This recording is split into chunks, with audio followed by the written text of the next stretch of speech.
Okay, project update dito sa ginagawa natin na Honda CR-V. So, change color natin to eh. Ang gusto ni client is beige nung sa Porsche. Coffee beige to eh. So, ang pinatanggal niya lang is yung pagka-metallic. So, again, pagka premium wash over natin, ganito yan.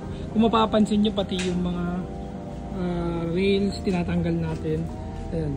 And then, pipinturahan din pati itong mga to. So, ganyan yung gawa natin dito sa Max Garage. And then ito, kasi since change color, hindi naman pinababa yung makina. So, ganyan. Dukot-dukot lang. Pero at least, lahat ng kita, mapipinturahan siya. So, walang bakas ng original na pintura.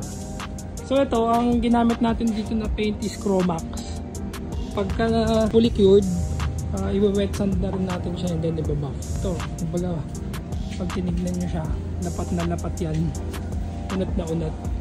And then, yung mags nito kasi is kulayan din nila. So, ano to eh, jet black. So, sa huli na yan, engine bay natin. So, halos lahat ng kita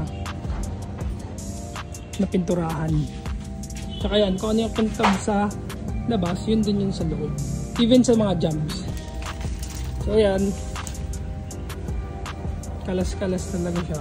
So, at least, pagbukas nyo ng loob, wala siyang bakas ng original na kulay. Kasi minsan yun yung problema pag foil lang, wrap.